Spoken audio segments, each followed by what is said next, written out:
This stream is about to start. We'll talk about code or whatever we'll talk about today. It's about to start, so please hang tight while I check that everything is okay. Sound check, camera check, lights check. How's my hair? Oh, wait, I don't have any hair. Maybe put some pants on and I am good to go. So get ready wherever you are, 'cause this stream is about to start. Get ready wherever you are, 'cause this stream is about to start.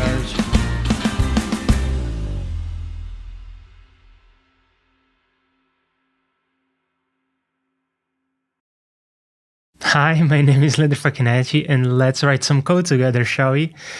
How about the intro song? I'm finally using it. I spent so much time recording this and then it was on the shelf for a while.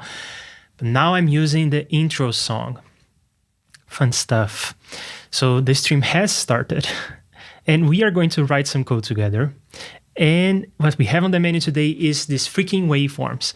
They were supposed to be so simple, but they didn't really have the data structures necessary to do it. So last week I tried and failed to do the waveforms. I'm going to try again. This time I think I'm going to succeed. So to begin with, I'm going to recap what I mean by drawing waveforms. Then I'm going to explain what is the principle behind the collection of the samples and the drawing of the waveform. Then we are going to dive into the code and find all the data structures we need, and yeah, we'll go from there. Right, so the waveforms are called peaks in REAPER, and I think I'm going to call them waveforms. It just makes more sense to me. But if you just drop any audio into the timeline, that's the shape that you see, the drawing that you see. In fact, let me drop some audio. For instance, how about I drop the stream's about to start song into the timeline. And naturally, we are developing real-time, if you don't know, if for whatever reason you are here and you don't know what we're doing, we're developing real-time audio effects for REAPER. And what I want out of these effects is, I want them to look good, but I also want them, I guess this is the most important part, I want them to be visual. And people tell you to not mix with your eyes, and I think that is silly. You should mix with your eyes. Your eyes are great. Not only with your eyes, but with your eyes as well. So, of course, you can see the waveform in REAPER, but in my JS effects, in my real-time audio effects, I want to show the waveform, and I want to try to show what the effect is doing to the audio in real time, to the extent that that makes sense. Depending on the audio, it makes sense. Depending on the audio, it doesn't make sense, but that's that. So there are different ways of visualizing this. We can go way deep into the waveform and we can see sample by sample, which is useful for some effects like an oscilloscope. But that's not what I'm interested in. I think that most effects don't need this kind of thing. So what most effects need are not even this close to the waveform. It's more like this. And how about we even have a good range here of, how do I change this to show seconds? This is showing bars and this is showing seconds. Yeah, so the second ruler is showing seconds. So if I have like 2 seconds worth of audio on the screen, I think that this is about a good amount of audio to have on the screen. Let's see how long it takes to roll. So maybe a little bit more than that. Something like this. So more or less like this. This is what I want to be able to show in the JS effects. And we already have a kind of prototype, kind of hackish implementation of this. And the way it works is kind of silly and it wastes resources. The way it works is I just collect all the samples as they're coming, and then I draw lines between samples or lines based on the coordinates of the samples. That works, but it wastes a lot of effort because if I dive into the waveform, you're going to see that many of the samples here are going to be collapsed into a single pixel. See how all this shape collapses into a single pixel when we zoom out? Yeah. So if we paint every sample, if we draw lines between every 2 consecutive samples, you end up drawing a lot more lines than you need. You essentially painting the same pixel over and over and over thousands of times. And for instance, for a second of audio, you could store like 48,000 samples. But if your second of audio is going to be rendered in like 200 pixels, then it is, what is it? It is 48,000 samples to draw over, like, let's say 300 pixels. So you're painting the same pixels 160 times. That's silly. And if we succeed in this endeavor that we started last week, we will be saving, I guess, 160 times worth of CPU, which is not insignificant. And I suppose that the waveform will also look better because we will not be drawing as much. So we have more control over how we want to display this. We may want to display this with just a shape like what we have here, or we may want to have maybe a shape and a contour, or just a contour. So because we will not be naively just painting every sample, we'll have more control over how to display this shape. And when I say contour, I just mean a line in the frontier here between the black and the background. So we could draw a contour. Could be fun, could look good. We'll see. So how does this work? Well, the samples are going to come in and we need to store them, but we are not going to store all of them. We are just going to store enough samples to draw one pixel, one vertical line here. And I'm going to reason about the waveform as a bunch of vertical lines drawn in succession, left to right. Just going to draw these lines or thin rectangles, however you want to reason about those. So what I do have to do is, when the samples are coming in, I need to check. Do I want to store this sample as a new sample? For instance, when you're starting, I need to store the first sample. When the second sample comes in, I'm not going to store it. I'm just going to accumulate it into the first one. So I'm going to do this translation from samples coming in into this rectangles. I'm calling them slices of the waveform. So I'm doing the translation between samples and waveform slices in real time as the audio is coming in, so I don't store as much data as I was storing before. Now, storing the data is not the biggest deal. Storing more samples is not the biggest deal, because most of the time you want to display 2 to 5 seconds, and that amounts to what? 100,000 samples, something like that, 200,000 samples. It's not a big deal. We do have the memory to do that, but it is wasting memory, and then we would have to do this computation to avoid painting over the same pixel over and over. So we might as well just do it as we are accumulating samples. So we are going to accumulate samples just the same. We will have a circular buffer and we are going to accumulate samples, but we are going to be smart and only accumulate some of the samples, and we're going to do this conversion from samples into slices on the go. And a slice is not like a sample. Not exactly. So a sample is a number between -1 and 1. -1 is down here and 1 is up there. So that's a sample, just a single point in time and a value associated with that point in time. But a slice, I want to reason about this slice as some vertical line. And I want to store the minimum and the maximum sample in the range that I will keep storing samples, right? So first sample comes in, I store that one. Second sample comes in, I accumulate it along with the first one. And when I say accumulate, I'm going to take the maximum between the second sample and the first sample, and the minimum between the second sample and the first sample. The maximum is going to be stored and the minimum is going to be stored. So every slice is the maximum and the minimum. And then the third sample comes in, I also accumulate it, storing the maximum and the minimum. Fourth sample, fifth sample, and so on. Then when I get to, let's say, sample 1000, I say, okay, I have enough samples to draw this rectangle. Let me store this new one. So let's start a second slice. And then I repeat. And then to actually draw the waveform, I will just look at the coordinates that I have stored, and I will paint a thin slice, a line for that pixel. And I will take the coordinates being the minimum and the maximum. And I do have to store the minimum and the maximum because it's not necessarily symmetric. For instance, look at this. This is definitely not going up as much as it is going down. So the minimum in this range is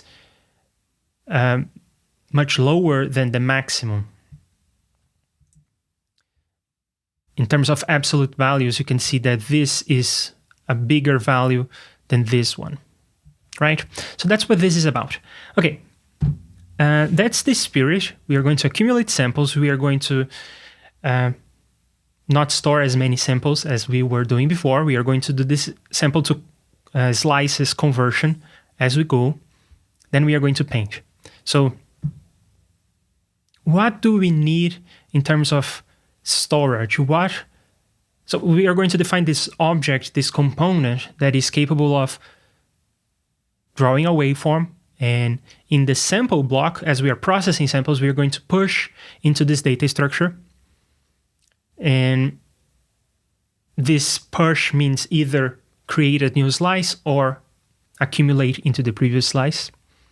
And then in the GFX block, we are going to have something to actually draw based on the data that was stored. So we need to know what are the pieces that we need to remember for this component to work. Let's dive into the code and think about this. So I'm defining this data structure that will be our waveform, and it will be where we push samples when we are in the sample block and where we get samples or slices from. So we're going to get slices from this data structure to actually draw the little lines that will compose the waveform. So it's a data structure that needs to remember, well, it needs to remember the slices. That's crucial, right? That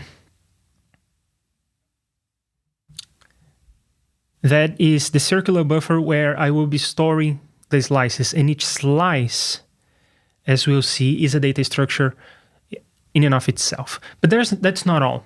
We also need to store, well, I'm calling this samples per slice. And I think I need to store a couple more things, actually. I want to store the duration of this waveform. So for instance, I have here 4 seconds selected, or 6 at this point. I have 6 seconds selected. So I need to store this information now. Of course, the samples per slice will be, it's derived from, we can calculate the samples per slice based on the duration. But I do want to store the duration. I think it makes sense to have that. Maybe you want to draw some sort of scale underneath, or maybe some sort of ruler like this. So you do need to know the duration. And this actually brings me to another interesting point. Let me define some other fields that I need, and then I will comment about this interesting point. In essence, I need to know, well, I guess I don't need to explicitly store that. I was going to say that I need to know how many slices to store, but I don't need to store this in the waveform data structure because the slices are going to be a circular buffer, and a circular buffer knows its own size. So the interesting point that I want to bring up is that if I stored every sample like I was doing before in the crude prototypes we had, if I just store every sample, then there is an upper limit to the amount of samples that I can store. I said that I can store 100 or 200,000 samples, and that's relatively cheap. But if I wanted to show 1 hour worth of audio, probably I will never want to do that in JSFX. But if I wanted, then I would need to store 1 hour worth of audio in memory. And that's no idea of a fun time. JSFX doesn't have that much memory. So the cool thing about doing this process of converting from samples into waveform slices on the go is that now the amount of storage isn't related to the duration of the waveform window that we show. No, it is only related to the number of slices. So if you wanted to have too many slices, like hundreds of thousands of slices, then you would run into a limitation. But think about it. The notion of slices is just so that we can draw on the screen. And how many pixels does your screen have, right? There is a caveat. If you want to be able to zoom... Oh, and Bo is here. Hi, Bo. You missed the first 15 minutes, so you missed the intro song. I used it for the first time. Hooray! And thanks for being here. It's great to have you here. Right, so as I was saying, if you want to be able to zoom into the waveform, like I am able to zoom into the waveform here, then you need to do a bit more work. You may need to store more slices, and you need to be able to change between different kinds of views. For instance, here in Reaper, when I zoom into the when I'm zoomed out, this is almost like an area. It's a region that is painted. And this is more or less what I'm going for. But as I zoom in, it changes from this visualization into this visualization that is more like a wave. So you can start to see the peaks and troughs as you go. And then you zoom in some more. And then check this out. Now it's looking more like a stair step. You can see the little steps, right? The little steps there. Bo has already heard the song. Yes. You have been here for the recording of the song and even for some parts of the composition, but check this out. So as you zoom into the waveform, it changes the way it's drawing. So if I wanted to be able to zoom into the waveform, especially if I want to be able to zoom into the waveform arbitrarily, I want to be able to get to a single sample like I am here, then I would need to be a bit smarter. And maybe if we are doing an oscilloscope, we'll not be able to use the waveform that we are doing now. So we can always use the waveform up to some point, and then we would need to resort to something else. But what I'm going for today in this component is just this region, this kind of drawing. And Bo is asking me if I have heard from Arya. The answer is no, I have not. Last I heard from him was last week when we streamed together, and he said that he was going to visit people over for the holidays. So maybe that's why, but I don't know. He hasn't answered my email, so go figure.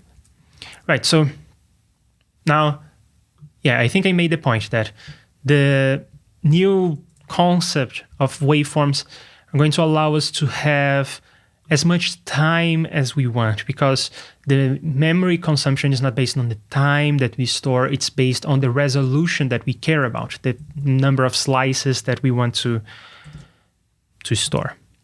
Right, so we are storing the slices and also the size of this, so how many slices is in here, then the duration, and then the number of samples per slice. And the number of samples per slice is computed based on the number of slices and the duration, right?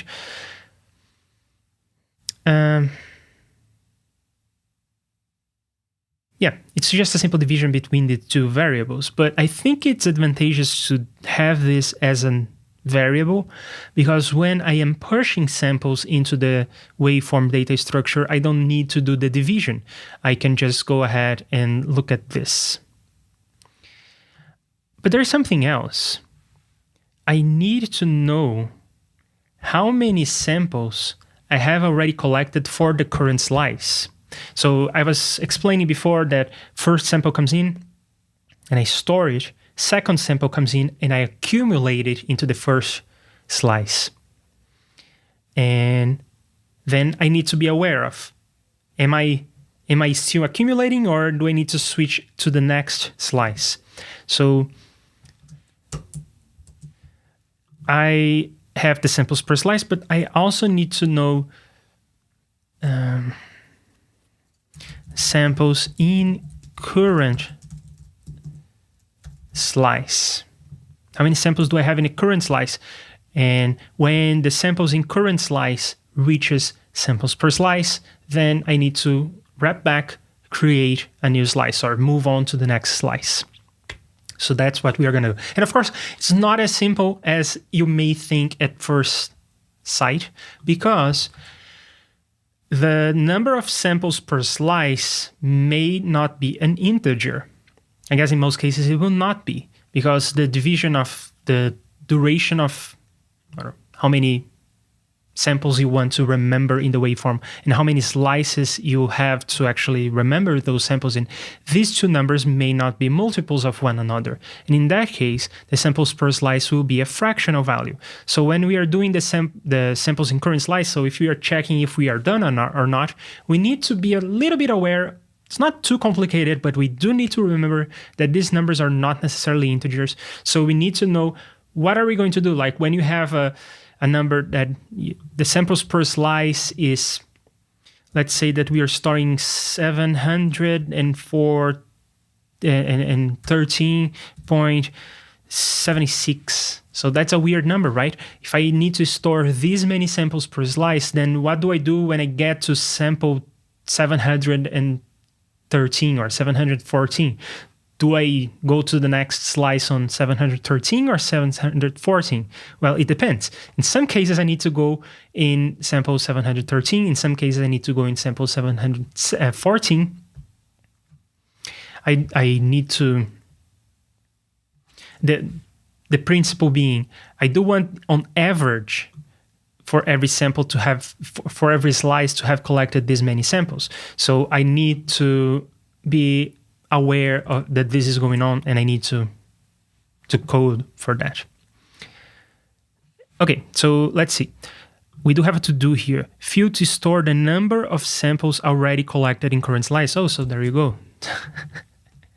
I promise I didn't read that to-do before I wrote this. Right, so as I was explaining before, the slice is a data structure in and of itself. So the slice is containing the high and the low. The high being the maximum and the low being the minimum. Maybe I should call this maximum and minimum. Yeah. That's what I'm gonna do.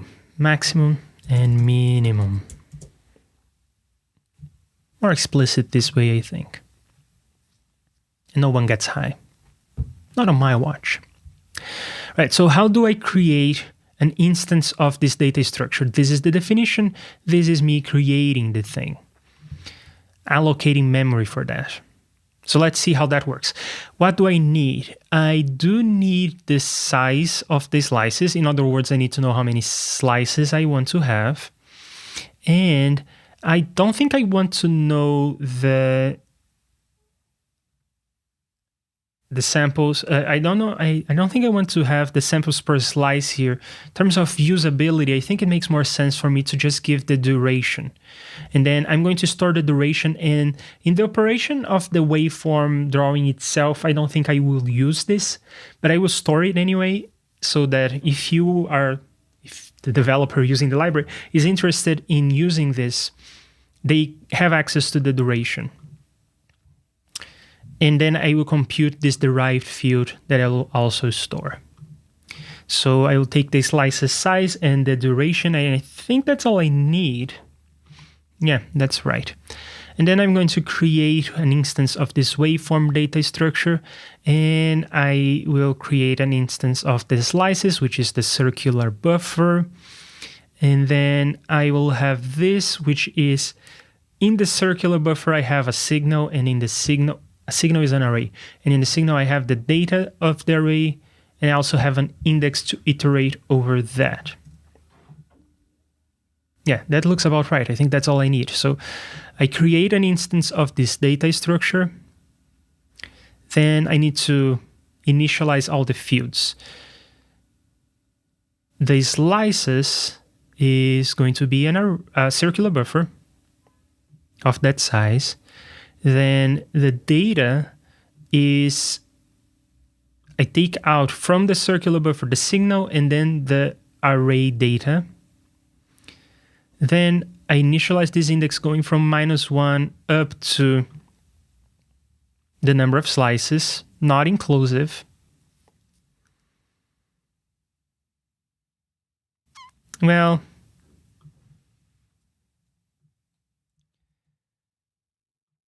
might as well just do this, because I do know that this is the size of this array, but wouldn't it be better if I just wrote it like this so that, well, I guess it's not the data, it is the slices circular buffer.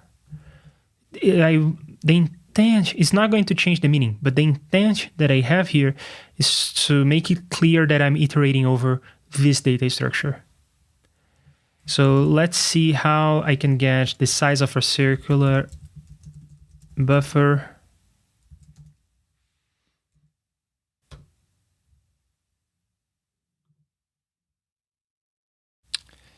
Well, I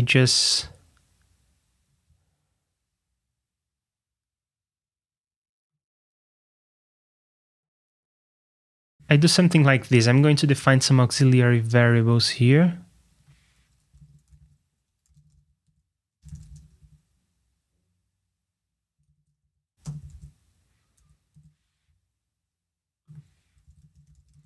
In essence, I am creating a circular buffer and then I am pulling it apart and getting a hold of the pieces. So the signal is an array. The signal data is the memory chunk corresponding to that array. But besides the data, I also have the size of that array. So I can do this.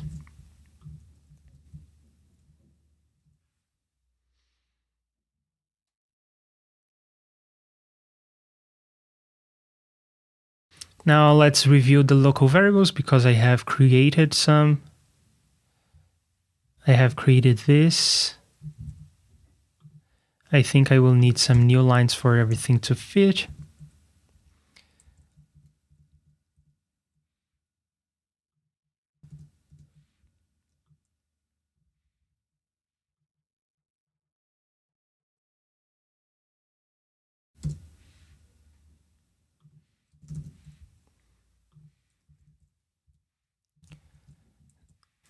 And size. And I think I want to rename this variable. I don't want it to be called that.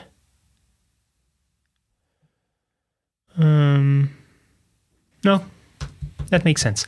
Right, okay, so iterating over the signal size with the index, then I get a hold of the data in the particular index and I create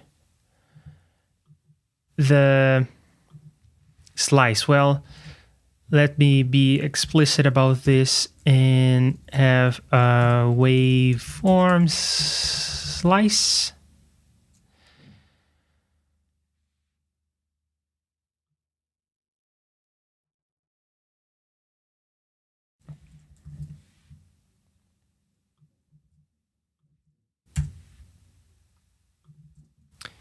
So I create an instance of a slice, then I need to initialize the fields in the slice, but they initialize to 0. But still I want to initialize them explicitly. So I'll have a slice at position minimum and maximum. Does it make more sense to store maximum and minimum or minimum and maximum?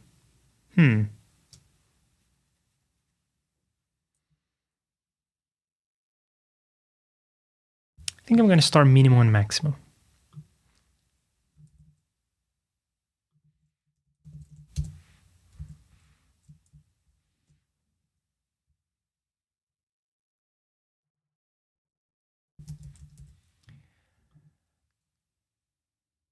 And then I go into that position and I store that. Okay, so this is creating a circular buffer in which each position of the circular buffer is not a sample. It used to be the case until last week that circular buffers stored samples, but now circular buffers can store other kinds of data.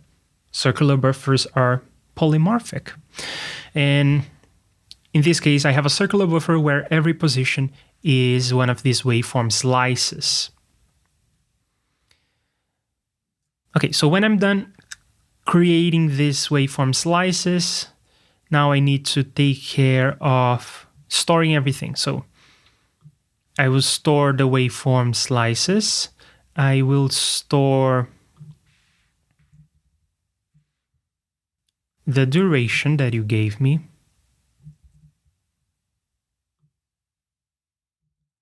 And the duration is just this, whatever you gave me.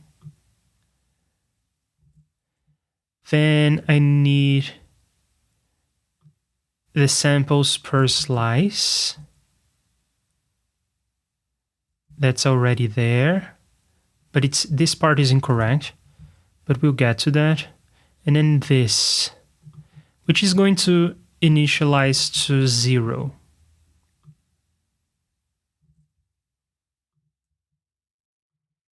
And initializing things to 0 is already the default, but it doesn't hurt to be explicit. So this is wrong. Number of samples per slice is something that I need to compute. Well, it is the duration. The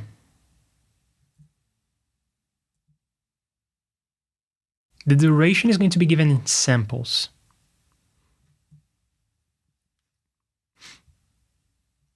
Maybe I should call it duration in samples to be more explicit, because if you just see duration, you may think that this is in seconds or milliseconds or something, but it's in samples. I think I'm going to leave this for now, but yeah, I may want to revisit this. But in any case, so the duration is given to me in samples divided by the number of slices. See, another case where I want to have this. And I suppose I can also use this at this point. Here, I didn't want to do that because I wanted to make more explicit that I was iterating over this data structure, but over here, I think it makes sense to use it like this. So let's reason about this to see if it makes sense. If the duration is in 1 second, it's going to be 48,000. And then if the size is like 300, I want to draw 300 pixels, or I want to store 300 pixels. And this is my size. I will end up with 48,000 divided by 300, which is, yeah, that's a reasonable number of samples. I was thinking if I needed to have this the other way around, but no, I think I got it right. Okay, so that is all the ceremony necessary to initialize the data structure. Now let's look into the function that is going to push. So a sample is going to come in. I'm going to push into the waveform data structure. That whole conversation we had about either I have to store it or I have to accumulate it. And when I say store, I mean use a new slice, allocate a new slice, or move on to the new slice. And we already have all the infrastructure in place. That's what we did last week to navigate over this circular buffer that is polymorphic, that can store other kinds of data. So I think that we have all the infrastructure. We should be able to write this function. So we do have the waveform data structure coming in a sample. The sample is just what you're pushing into the little drawing. Great. So we start by deconstructing this data structure, and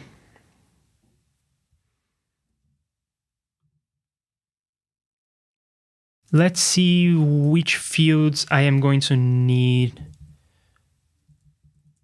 from here.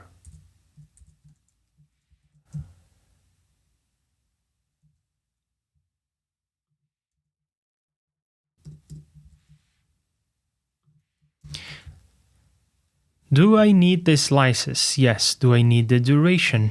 Not really. Do I need the samples per slice? Yes. Do I need the samples in the current slice? Yes. Okay.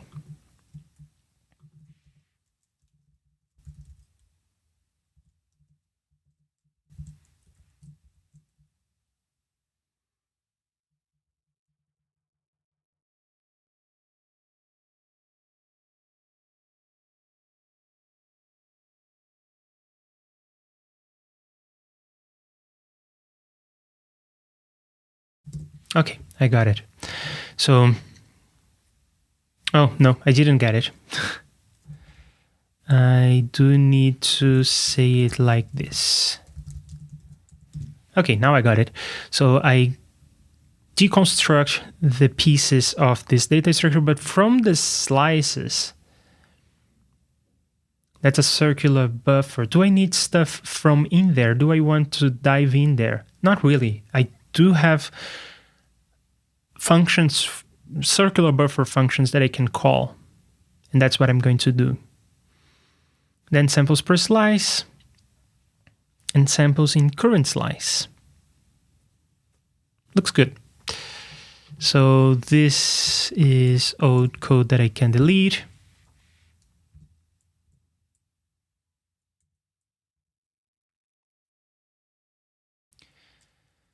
So I guess I need to address this to do, right? I need to perform this logic of essentially just accumulating into the current slice.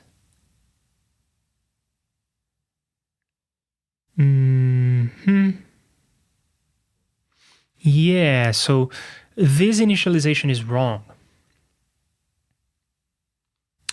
What is wrong about this is that 0 is in the middle. So if I have a minimum, if I have a DC offset, think about it that way. If I have a sample, the samples coming in are always positive. So if I just take the minimum between the current sample and the current slice and the sample that just came in, the minimum is going to be 0 every time, and I'm not going to start the minimal sample. So this needs to be infinity.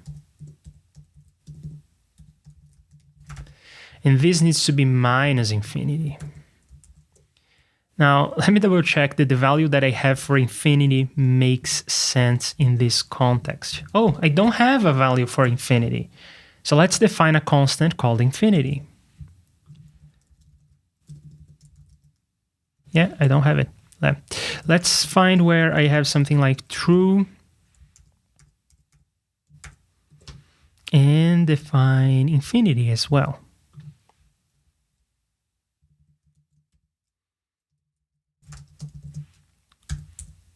And what is infinity to you all? I could try to find like the largest value that floating point numbers can represent, or I can do this. Yeah, let's do it like this. This is infinity for me.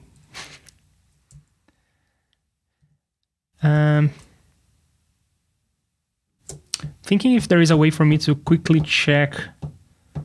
I think there is like 13 positions in a floating point number in a double. So I'll have 10 number 9s here. 1, 2, 3, 4, 5, 6, 7, 8, 9, 10. 2, 4, 6, 8, 10. Yeah, I think this is about right. Yeah, so this is my concept of infinity. Awesome. With that, I can accumulate into the current slice.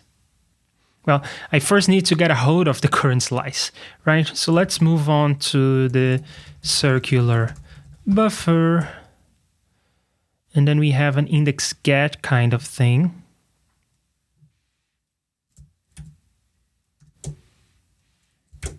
Well, the issue is that I don't really remember what this returns. It returns an index, which is a slot in memory. And I have to use it like this. Okay.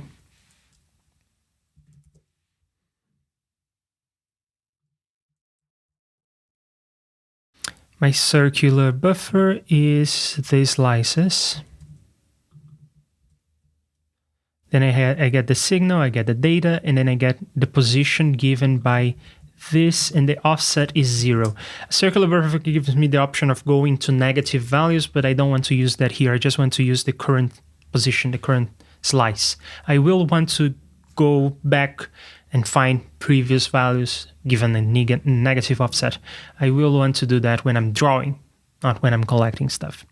So this is my waveform slice that I'm currently working on. So now I just update the slice. I say that the slice at position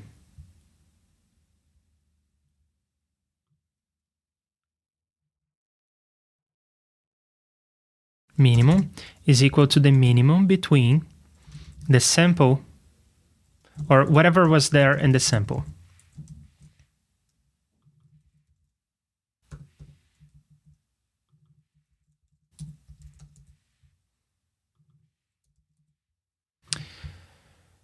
And the same for the maximum. So this is us accumulating something into the existing slice.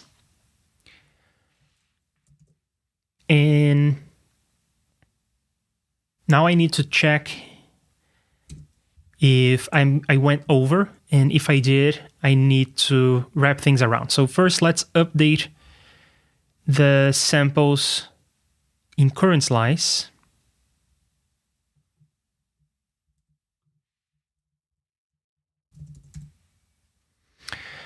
And we need to check if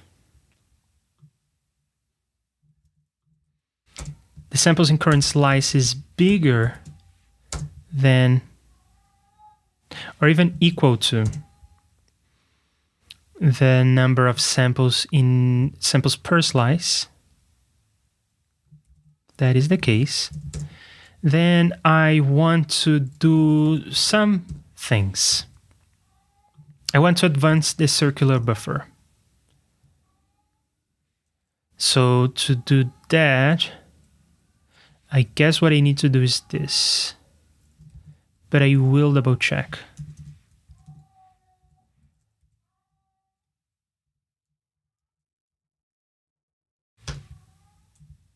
Yeah, looks about right.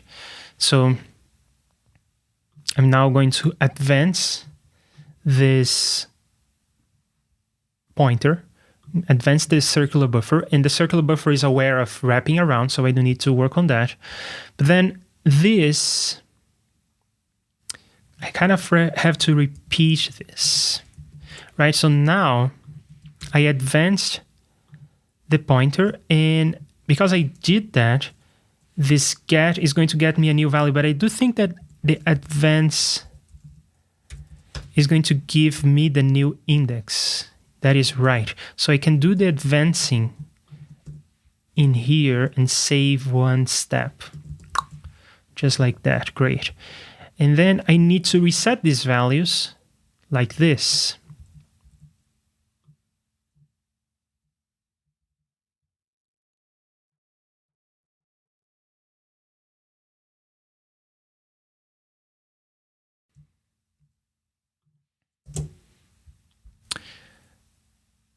So maybe I think I need to do a couple things here.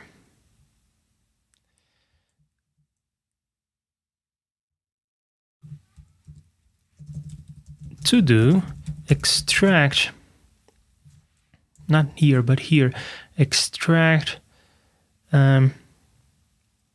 this waveform slice reset, because it will be used here. So I could extract that into a function that I call in both places, reducing repetition. Great. So that's one thing.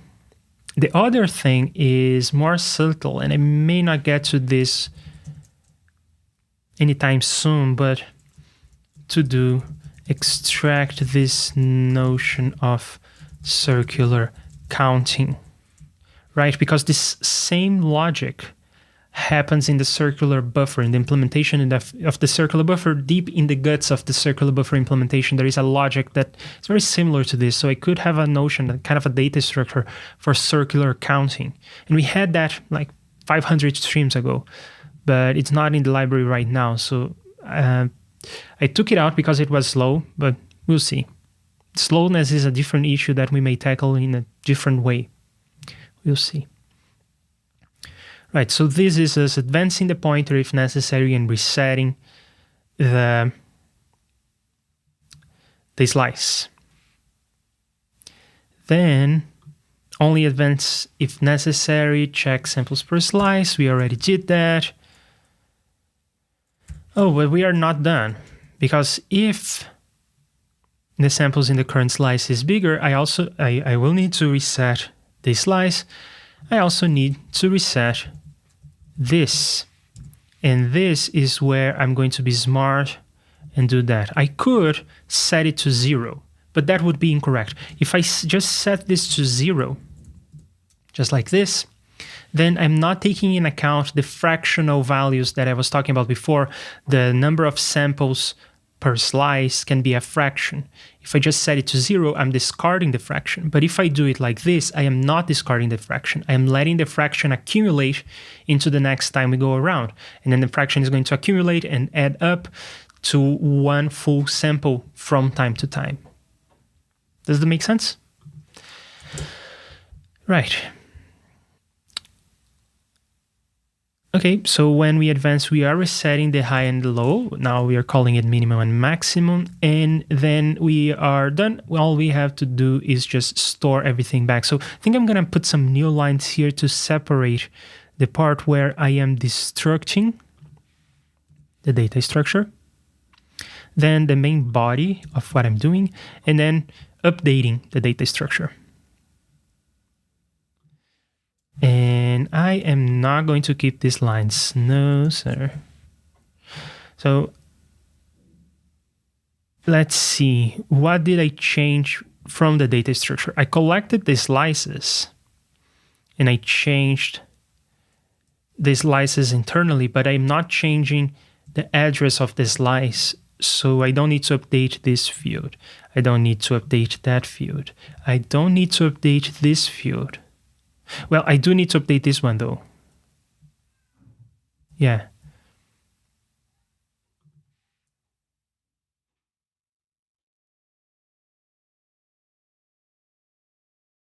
Yeah, I think that this is the only field that I need to remember, because this change in the circular buffer was already done over here, so I already stored stuff in there. I did that in one pass. Good. And the same for this part, and that's why I'm doing this in one pass instead of having a local variable here.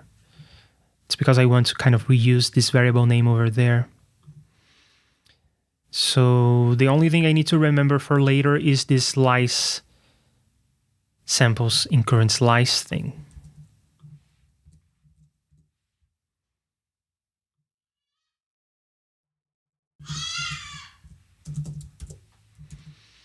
There you go. I think that this implements the pushing of the sample into the waveform. Now, let's implement the part where, given a waveform, I will draw it. Oh, I forgot to update the local variables here. So let's do that.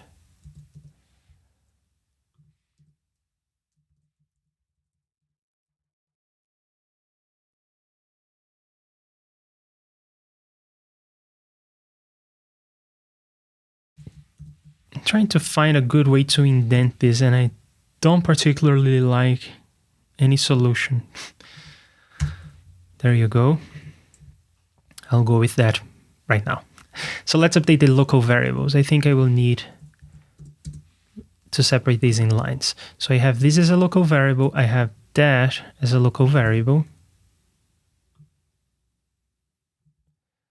And I have this as a local variable. We really wish that local variables were the default and not global variables were the default. I understand what they are. Makes things simpler when you're getting started, but gets annoying. Yeah, I think I covered everything. Great. So now, given a waveform, an x and y coordinate, a width and a height, a thickness.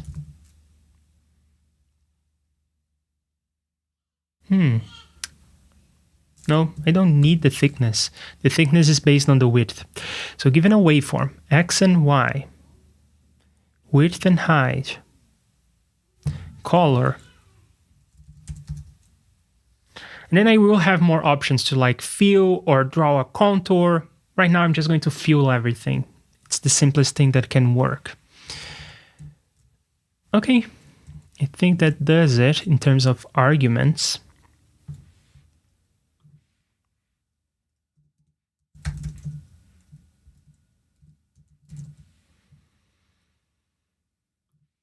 And I'll put a big O to do there, because we will need some local variables for sure. So what fields do I need from the waveform? Let's go up to the definition and collect these lines.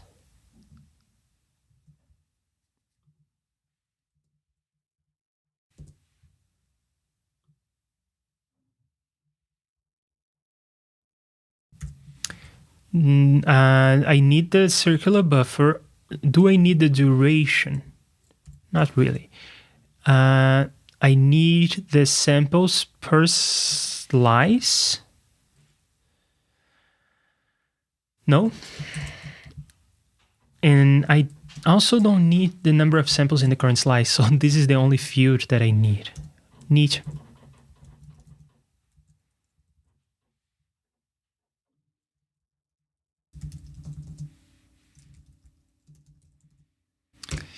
I am going to draw this from right to left, because my most current sample I want to draw on the right. Think about the timeline, right? Samples in the future are to the right. So my most current sample, not my most current, but my current sample is on the right, and it's at offset 0 in the circular buffer, and then going negative I go to the left. So I want to draw this from right to left.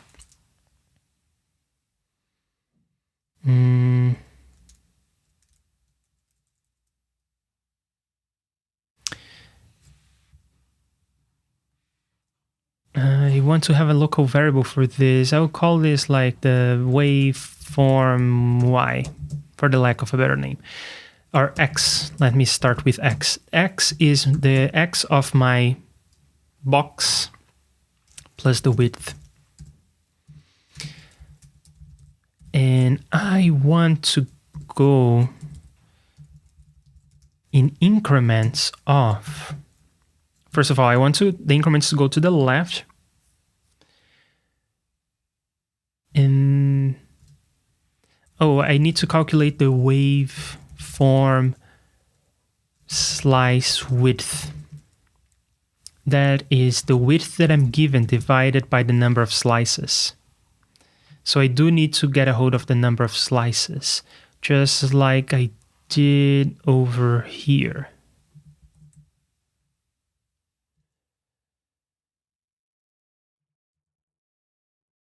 Now, I don't need to get a hold of the data directly, so I think it's okay for me to do that and only collect the size. So this is the number of slices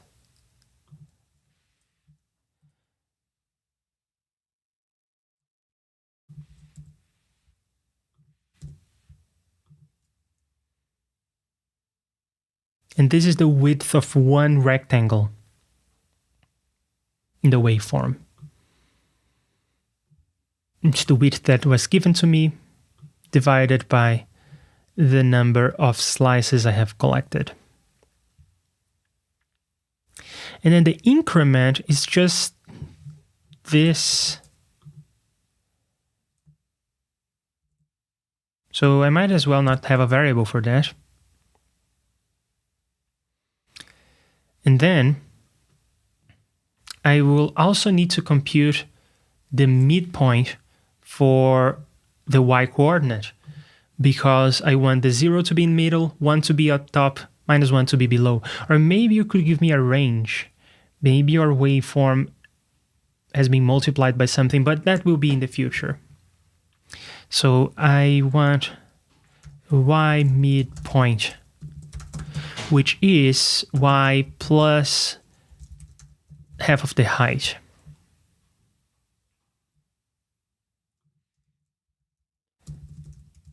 Because everything else has been prefixed, I will prefix that as well.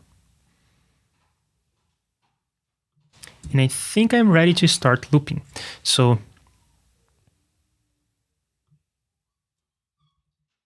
I want to loop for this many times, and I want to have an index that will start at 0. And surprise, it will go to the left. It will be negative. And in fact, I'm not even going to call this an index. It's called an offset. Right? In the implementation of the circular buffer, I call this an offset.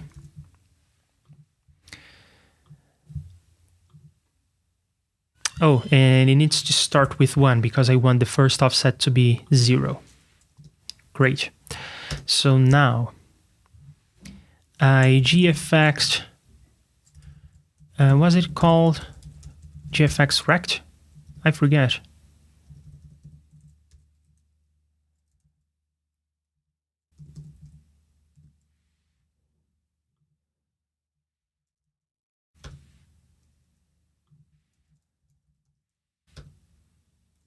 Yes.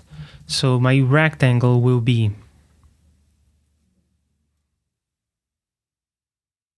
no, there is a bit more ceremony that I have to do. I'll get to that in a moment. Oh, there you go. This Visual Studio Code extension knows how to deal with that. Great. So there is a couple more things that I have to take care of. So there are actually 2 variables involved in this loop. One is this offset. The second is the x. So at this point, I think I will need some new lines here, right?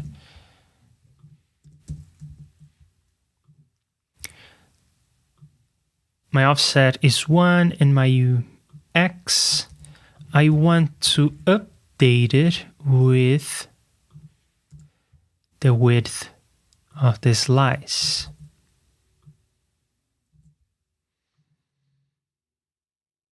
So I want the first one to be plus that, so that the first one will be at the end.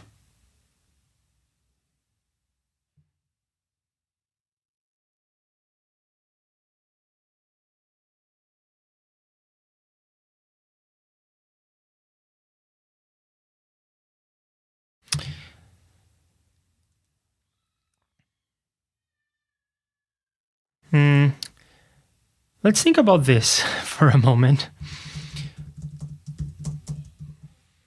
So let's say that I have 3 slices. I want my first x to be here. So I don't want to add that. And let's say that we have 3 slices, so I want to visit this point, and this point. Yeah, that seems about right. I'm going to subtract the width, so I put myself at x at... I start at x plus width, which is here. And then I subtract one of these widths, which is here. And then I go that for the number of slices. So 1, 2, 3. Perfect. Then I'm ready to draw this rectangle. At waveform x, and I also need to compute the waveform y. It is going to start at the midpoint.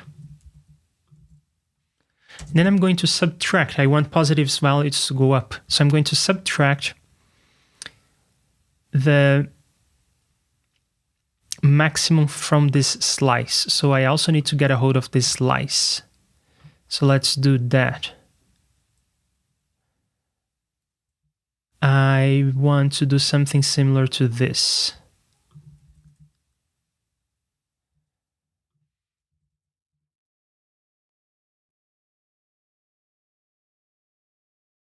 except that instead of 0, it will be the offset.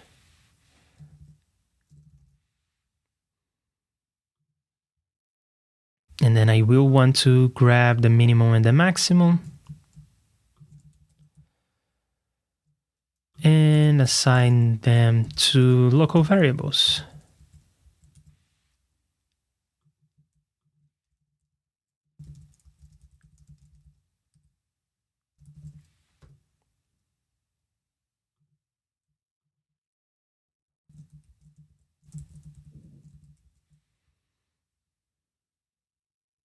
Okay, now I have everything I need to calculate this. So I want the maximum. And I guess I will need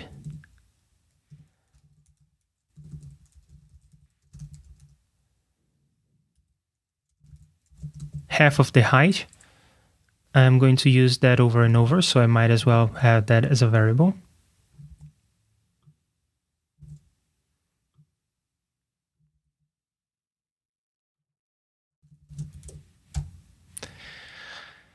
And there you have it. That's my y coordinate. I will go to the midpoint and I will subtract the maximum, which is a number between between 0 and it's a number between -1 and 1. That looks yeah, that sounds about right. And I will multiply by half of the height. Great. So that's my y.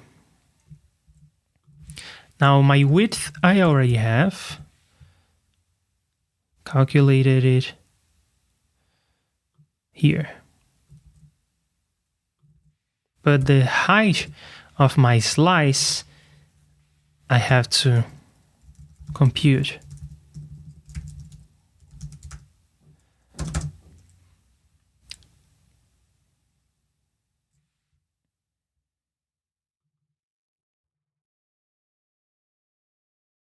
Yeah, whatever. I'm pondering if this is the best way of naming this, but I will deal with names in a moment. So how do I calculate the height? Well, the height is the difference between the maximum and the minimum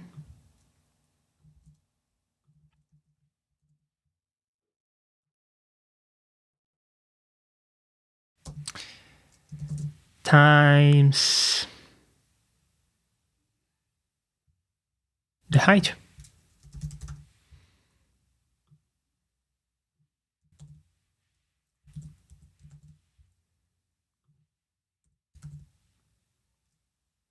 The maximum is guaranteed to be a number bigger than the minimum, so I don't have to take the absolute value of the subtraction. And if the maximum is 1 and the minimum is -1, 1 minus -1 is 2.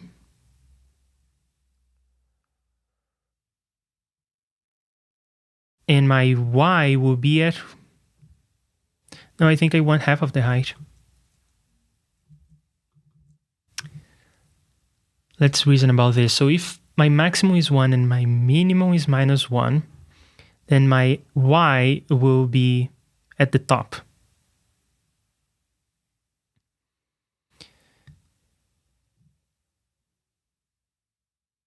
And then this difference will be 2, and 2 times half of the height will be the whole height. So yeah, the height will be the whole window. Great. Okay. It's a good first pass. Let's look at all the local variables I used.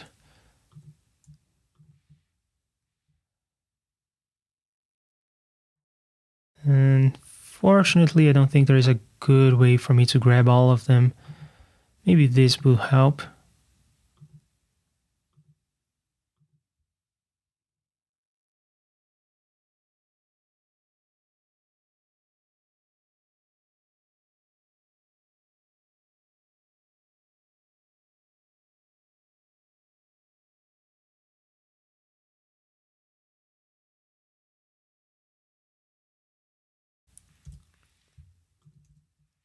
Okay.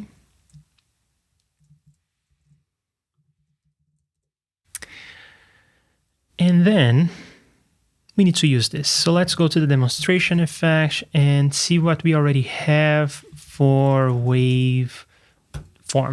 We don't have anything. So let's go to a page that this makes sense, like maybe the noises page. Or I think there is already a page that is using the line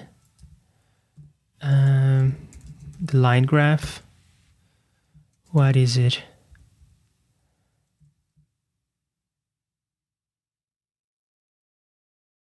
It's the page for the circular buffer. Oh, there you go. There is also the page for the discrete Fourier transform, but that one I don't want to touch. Yeah, so we do have a page to test the circular buffer. It's a simple delay kind of thing, and we are going to use the waveforms to show the thing that we are delaying. Great. So let's look for delay line, and next to that, we'll have an instance waveform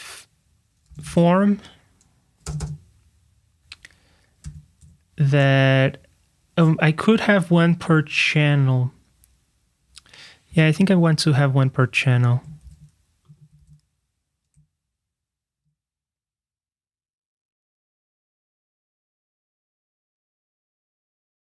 I don't know what's up with that. I don't think I need this. And instead of delay lines, it will be waveforms. And then instead of being a circular buffer, it will be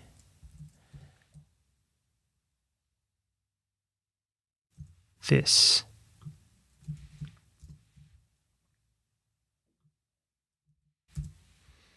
What is the size of my slice? How many slices do I want to store? I think that having like 5,000 slices is good enough for like a full HD display. I was going to say HD display, maybe 8K, but I'm not sure. But in any case, I think that 5,000 slices is good enough. And then the duration, how much time do I want to store? I think I want to store the same amount of time as this. Now we need to double check that this is in samples. So let's see where we define this. Yeah, that's in samples, all right.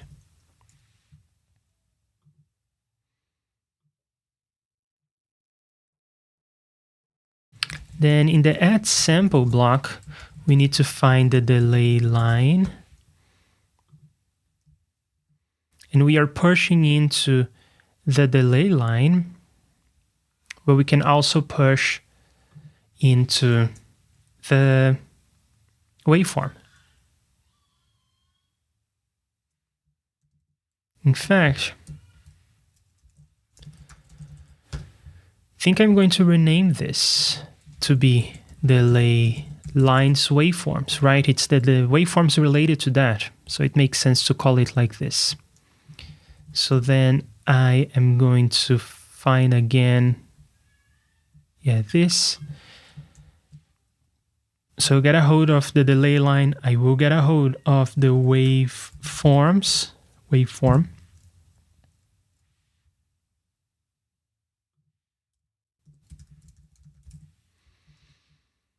And then I will push.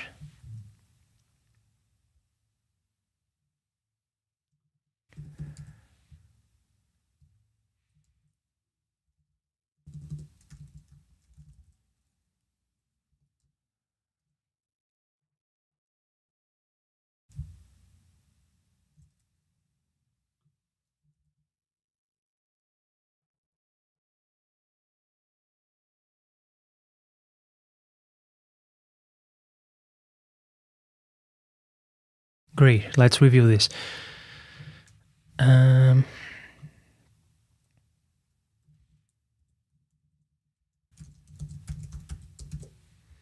we go.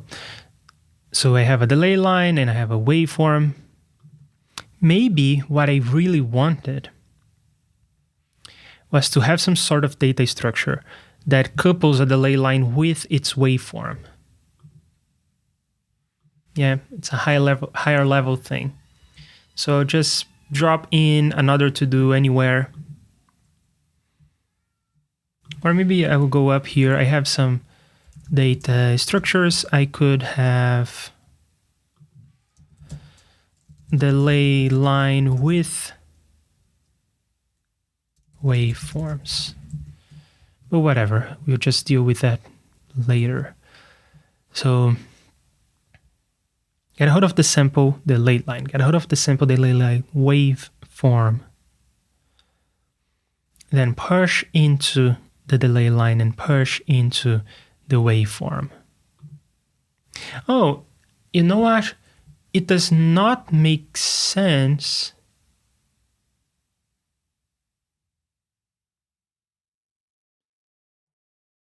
I guess it does. I was going to say that it doesn't really make sense for the waveform to be as long as the delay. The waveform can be longer. I explained how we don't need to store that many samples. In fact, if we have the samples here, why store the waveforms, right? You could just go ahead and use the samples themselves. So that's something to think about. But I'm not able to tap into older samples, so it doesn't really make a lot of sense to draw them. Yeah, whatever. So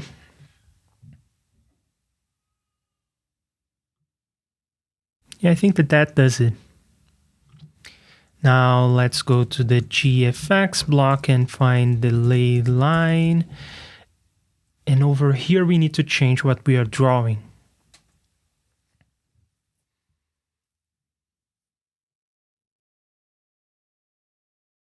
Oh, I forgot to set the color.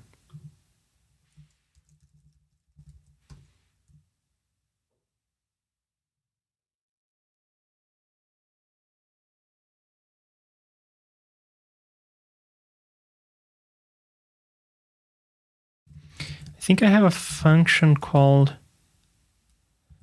.color. How do I set the color? This is about brown noise. It's not going to be here.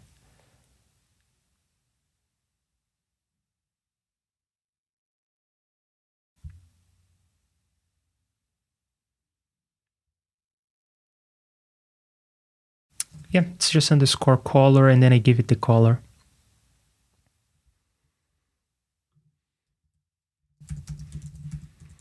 And then let me get a good color for this. How about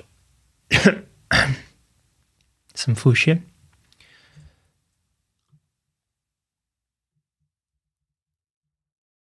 Yeah, just like that.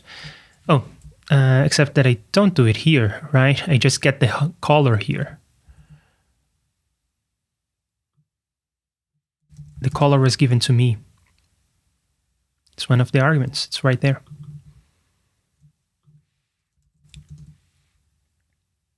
One could make the case that maybe I should have an interface where you set the color and then you call draw on the waveform. The problem is if I want to have a waveform with a contour, then I probably want to have two colors. So this kind of deviates from the JSFX API. Okay, so when I am calling over here in the demonstration effect, when I'm calling that, I can use this color, fuchsia. Right, okay. So you can see that this is legacy code because it's not used in the design system. It's just set into white. And all of this is going to change. Yeah.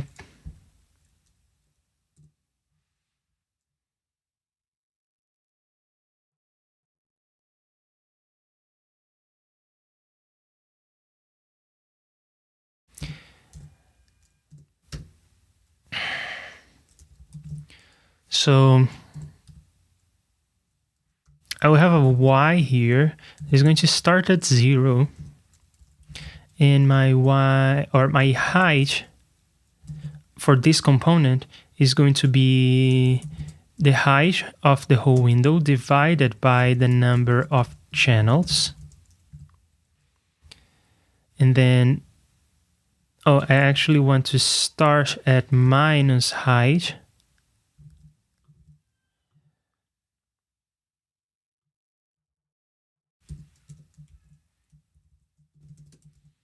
And I want to do something similar to this.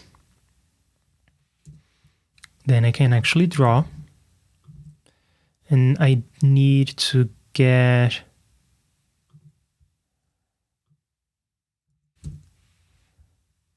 this, except that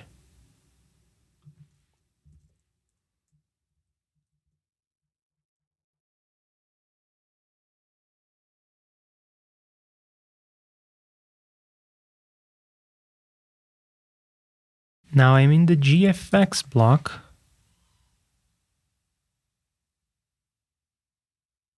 That looks right. So this is the waveform that I want to draw. I want to go from 0 to there. My width is the width of the whole window.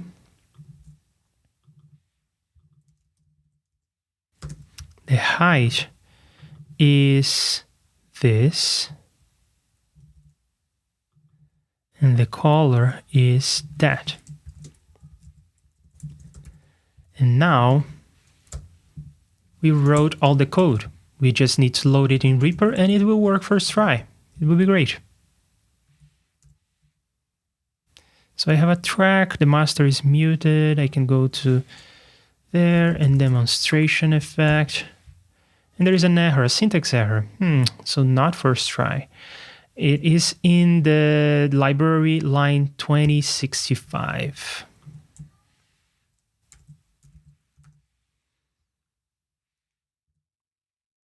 This line. Right. And I suppose there will be another one similar to this. No, that is different. So I just need to do this. And then second try, we'll load the effect and it will display beautiful waveforms. No syntax errors. Not bad.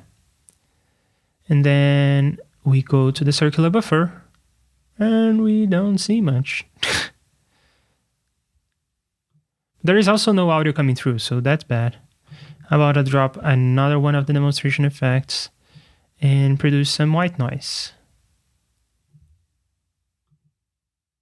And still nothing shows up.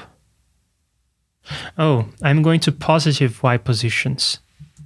Should be going to, no, that's right. That's right. Should be going to positive Y positions.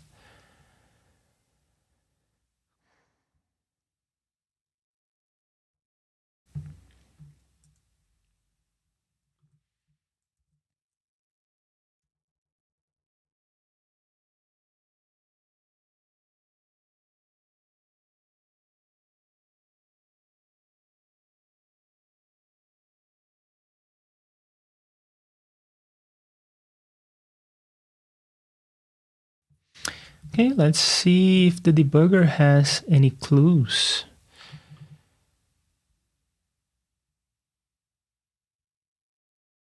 First thing that I want to check is if I forgot some namespace. So if there is any variable that does not start with GFX or init or instance, like offset. Yeah, offset is a good one to blame.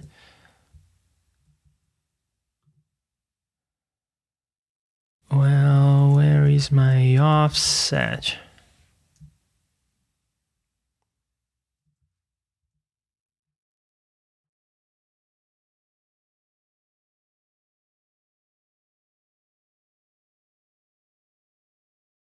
That's a bug. I'm not sure that this is the bug, but it's a bug.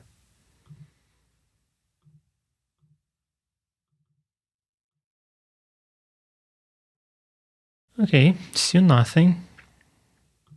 Let's see if we forgot something else.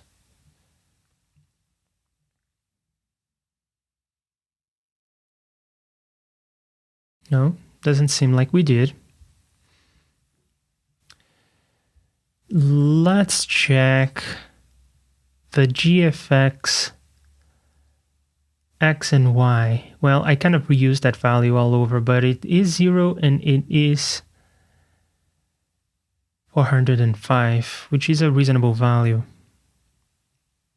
So how about we do something to check that the function is even being called with the right coordinates and everything. So how about I just set the color and then I GFX rect at X, Y, width, and height. So this should draw like a fuchsia rectangle over the whole screen.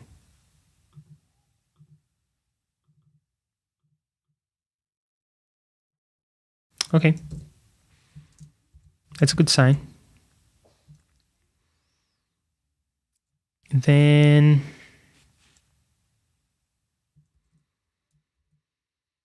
what else do I want to test?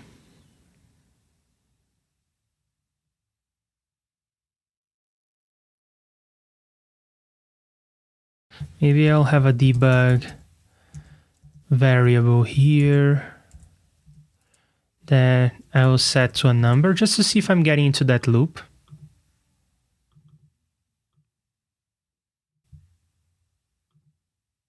Yes. Then how about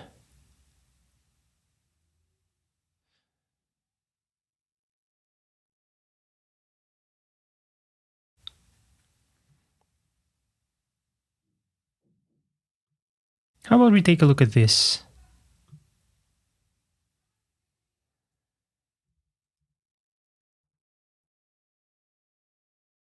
Oops, I removed the two of them, but that's no problem. Okay, this value is stuck here, but I think that makes sense, because I only see it at the end of the loop.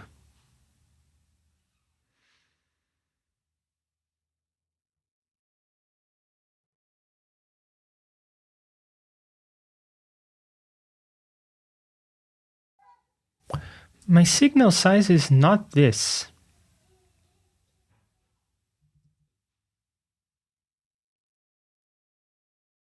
But okay. Let me actually check that this is running over and over, because that value not changing bugs me.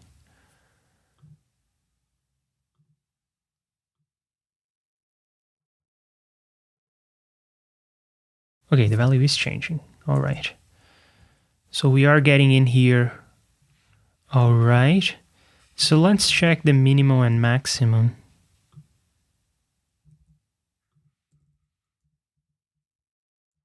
I will not plus, I just peak.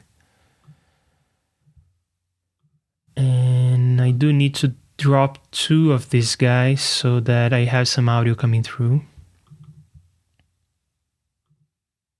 Or I guess I could just play a little bit of the song and then we can compare the waveforms.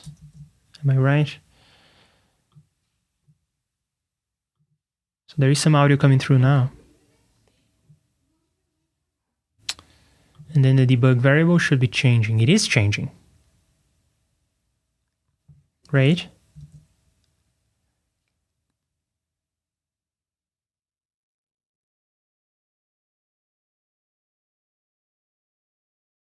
Then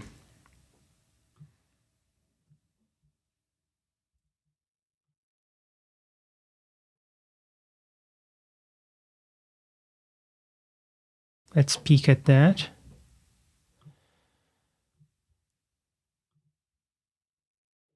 Okay. Those values don't make a lot of sense to me. They are too big, aren't they? But maybe not.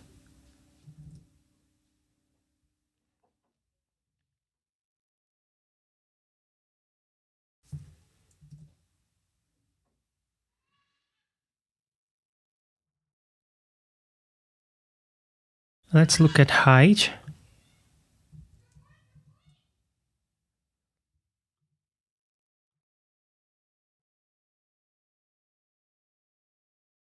These hearts are small.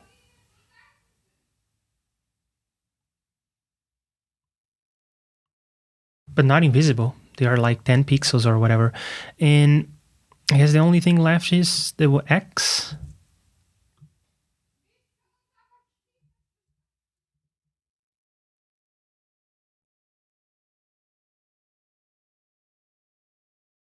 That's our guy. That's the bug. What is wrong with X?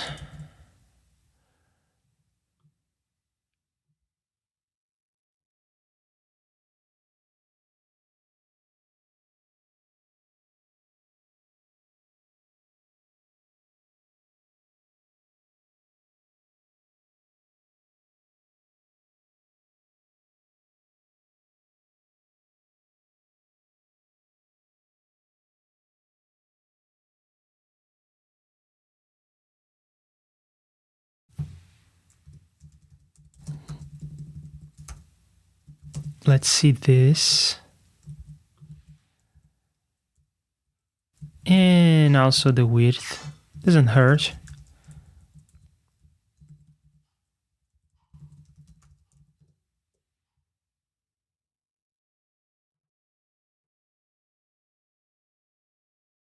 Okay, it starts at the end.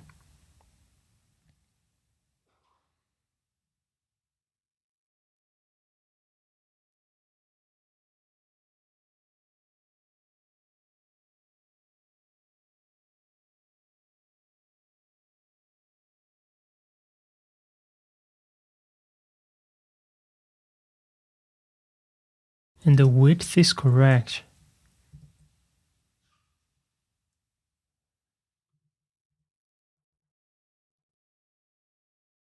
Let's look at maybe the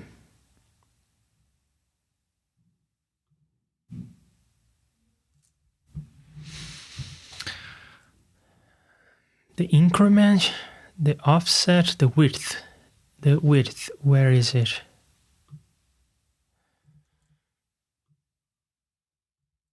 I think we already looked at that.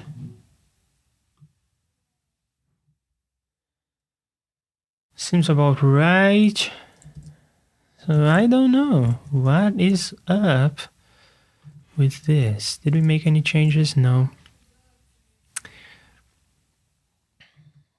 How about we just draw a rectangle at 10, 10, 10, 10.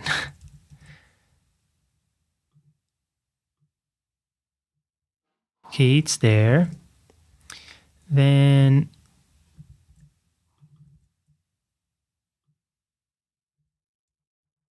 that should be a straight line across. It is. This should now be going up and down. Cool.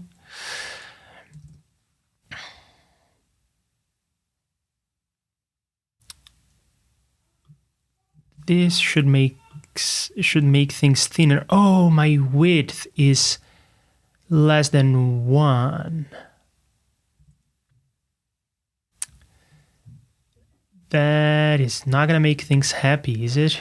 Let's. I think I think that's the issue. It's rounding down. Yep, no longer drawing. Okay, so the solution is easy. I want the maximum between 1 and that. Also here, right?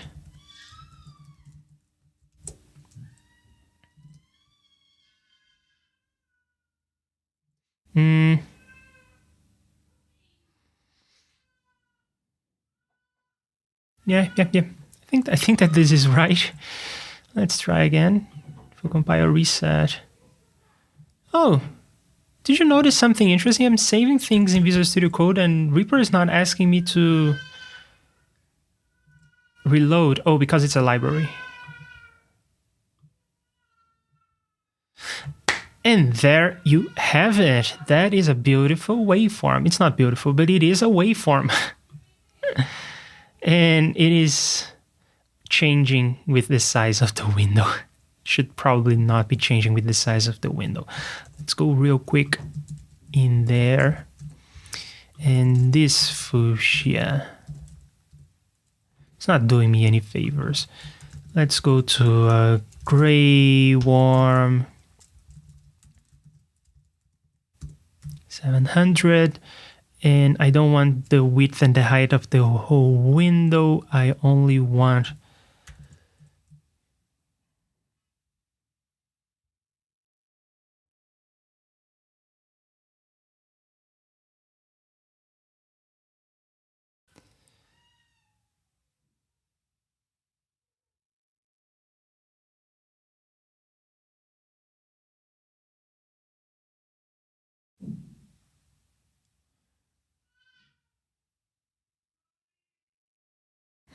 where is this?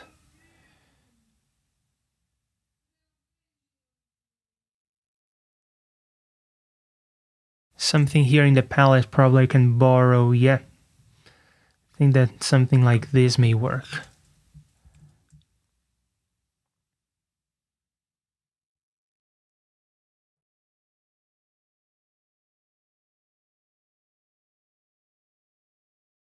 So in terms of the X position,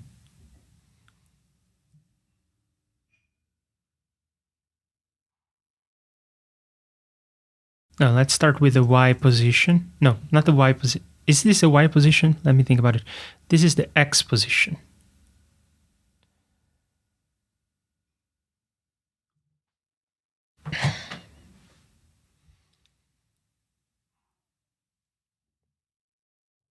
Come on, I just want some fixed values, but I forgot all the auxiliary variables I had.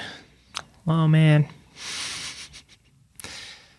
Have all these auxiliary variables to define the paddings and the sizes of everything, but I don't know where they are right now. Maybe this is what I want. Yeah, this sounds about right. No, this is about the palette. It should be around here. So I have a body padding. Can I borrow from something else? Like the tests. The tests are writing stuff where I want. So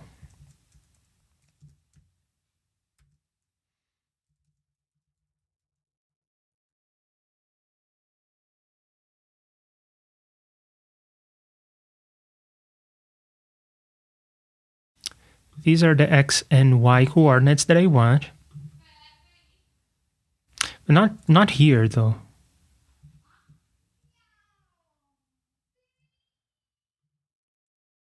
The X coordinate I want there.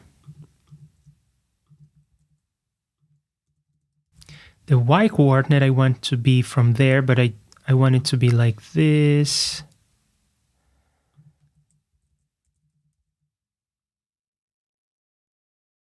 And the height is not even that. It's not the height of the whole window. It is the height of the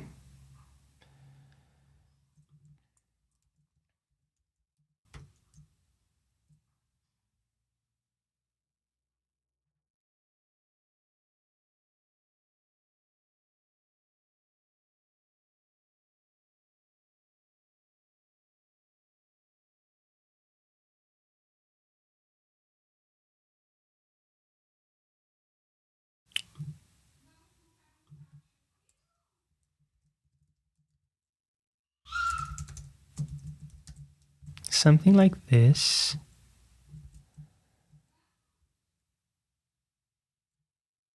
Do I have this variable already in the program? I do. But only in the part of the program that I'm touching, so that's all right. Yeah, so let's extract this. It's gonna be all right.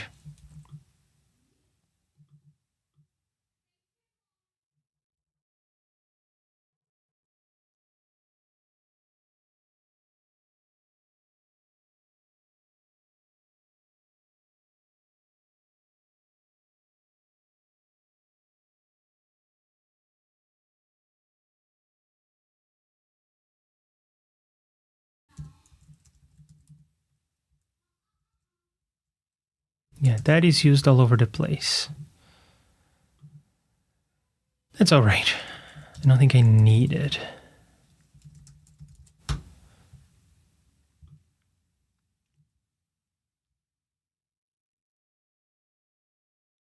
So I want this version, this height, divided by the number of channels. And then this variable I want to rename. Not here though. And I want it to be something like waveform height. This is a long line.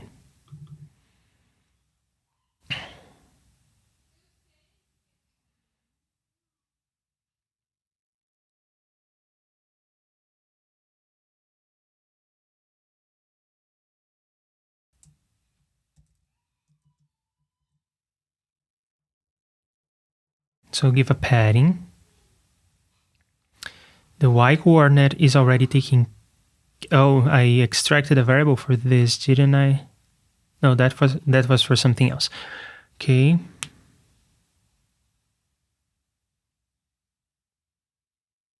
Then instead of the width of the whole window, I use this, but I do need to subtract the body padding twice.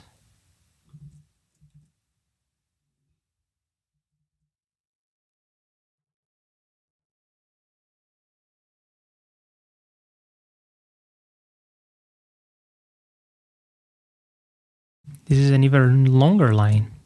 Let's see if I can break it apart.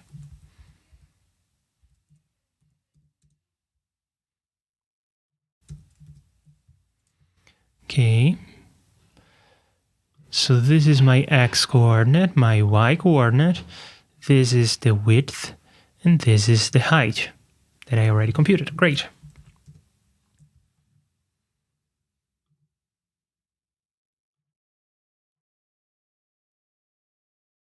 There you go. And x is too many paddings, so I can just remove that. And let's try again.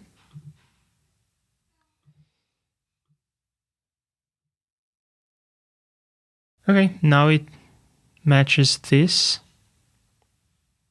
In fact, I don't need this padding. It can bleed through the margins. So I can have a 0 there. And then I don't need to subtract these paddings.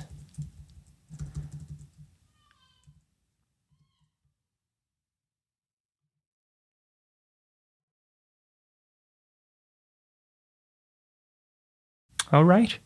I guess this is looking good. We have waveforms. Let's have longer waveforms. Well, I think that if we have a longer waveform, it will look better.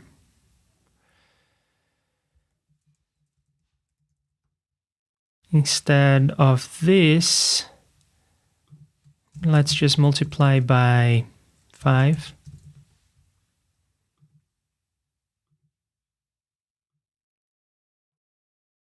There you go.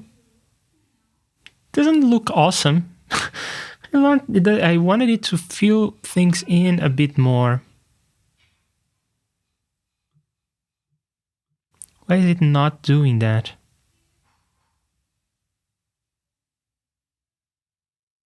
Oh, also this is going over, so let's fix that real quick.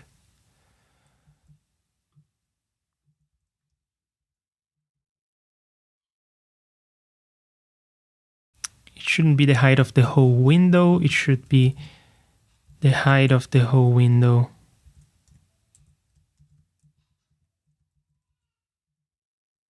Minus one body padding and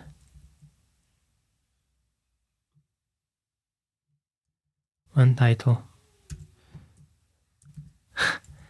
Bo is asking, why is this not awesome? Thanks, Bo. You make me feel good. It doesn't look too good. It is kind of aliasing as it goes across the screen. I think I just need to make it a little bit wider and it will be good. But we'll see. I want it to fill the screen, you see. I don't want these little gaps and this kind of wiggly lines that are happening here. I don't know if the stream translates that, but in front of me, it doesn't look all that great. But if I just make the rectangles a little bit wider, they're going to fill in the gaps and they're going to make the shape solid. So that's not a big deal. And I don't want the thing to go over below. So that's why I did this computation. In fact, I'm going to commit what I have. Let's reload the effect. All right, so it's not going below. Now it's respecting the size.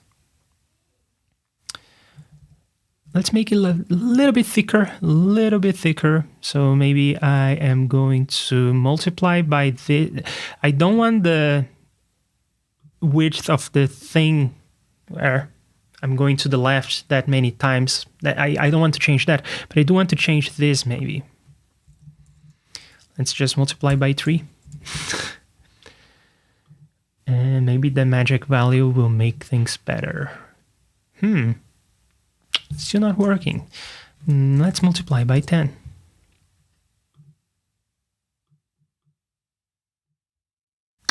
Now it's getting better. It's getting closer to the shape I want, but I still see some of these lines going up and down. Oh, I guess this also has to do with the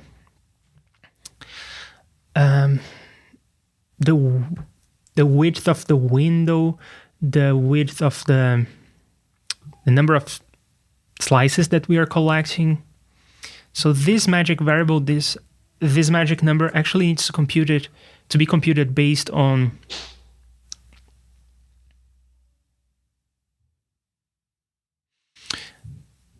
the size of this slices array. But right now I'm just going to hack something, okay? And I will leave a to-do here. To-do. This magic number must be computed based on the, I want to say the slice width actually. Or maybe,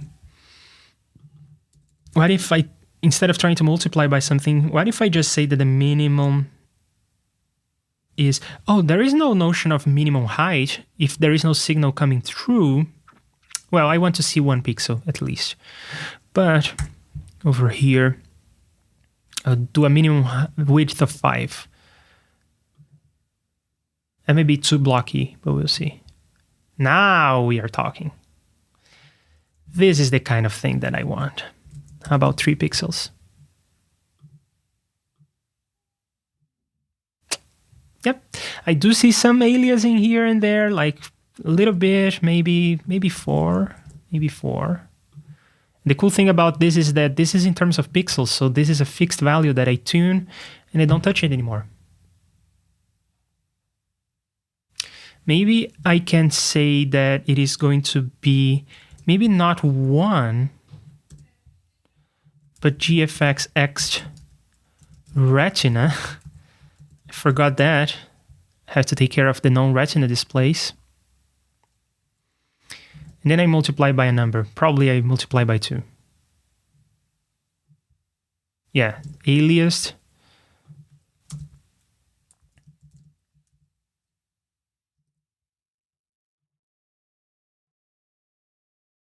Not aliased. Perfect. This is what I wanted. This is a beautiful waveform that kind of looks like the REAPER waveform. We did it. Bo is asking, blur it? Kind of. That's what I'm not blurring, but I am reducing the resolution. So yeah, there is lots of aliasing. I thought that was the streaming. No, it was not. Look at this. Now the streaming is showing the waveform as it is. How about I stop this and I let the sound of my voice come through. Right, this is the sound of my voice rendered with our own bare hands. Awesome. I see I guess another thing we may want to have is like a multiplier so that it's a little bit thicker. But yeah, whatever. Zooming into the waveform. Such a simple thing to do. You just have to multiply this size, this height. Just multiply the height by a number and you're zooming in. But Reaper and Logic are the only DAWs that I know that do this. whatever. Yeah, I see you back here tomorrow. We will be working on something else. I think I am done with the waveforms. So let's see what we want to do next.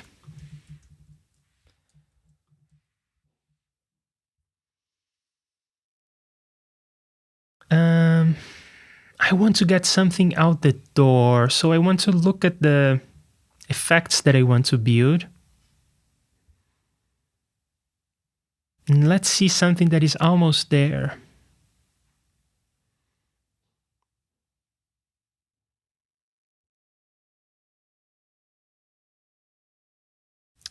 Well, I don't really have, I have so many things that are halfway there, but nothing that is really there.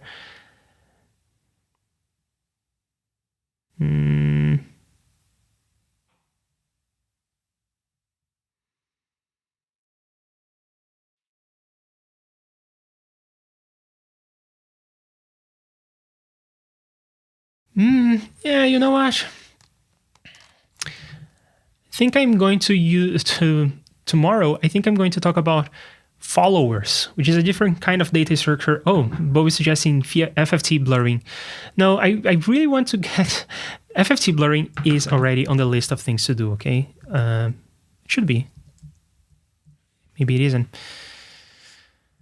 But here it is, Fft blurring. So I do want to get into FFTs, not just blurring, but FFTs in general. FFTs come with REAPER, but I want to implement it by hand as well. And then I want to do a spectrum analyzer. And for some things like my noise generator, I want to have the spectrum analyzer. I also want to have this.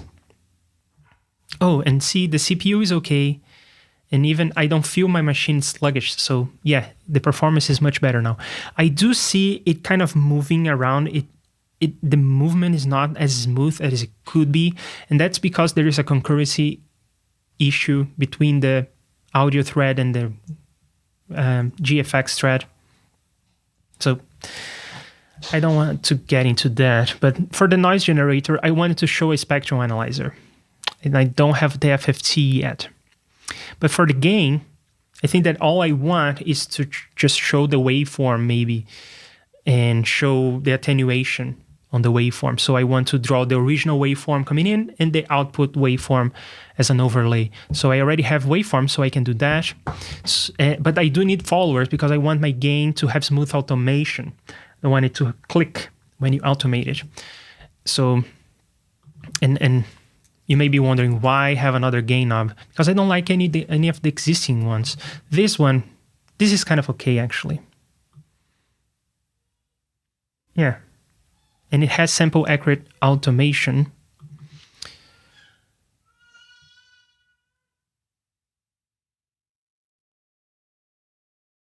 Yeah, so I guess what we're going to talk about is this notion of follower, which is related to this formula. But I'm going to implement something like this, but it's going to show you the waveforms coming in and out. I think that is useful, right? And maybe have some other kinds of meters.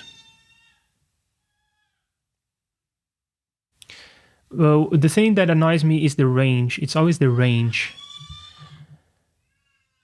I probably want to have bigger ranges and have selectable ranges, so logarithmic sliders is a good idea, and we probably should have some facility for that in the library.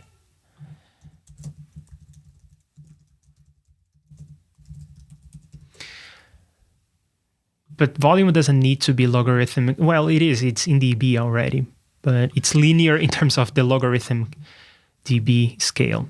Right, so I think I have everything I need for the gain plugin. So I guess tomorrow we are going to do the gain plugin, but the trick is we are going to do it with, you can automate it, and it's going to react correctly to automation. So we'll do a follower data structure. So I guess we are going to prepare for the gain plugin. We'll do a follower data structure. That's the topic of tomorrow. Thank you all for being here. Thank you both for being active on the chat, and I see you tomorrow for some followers. Bye.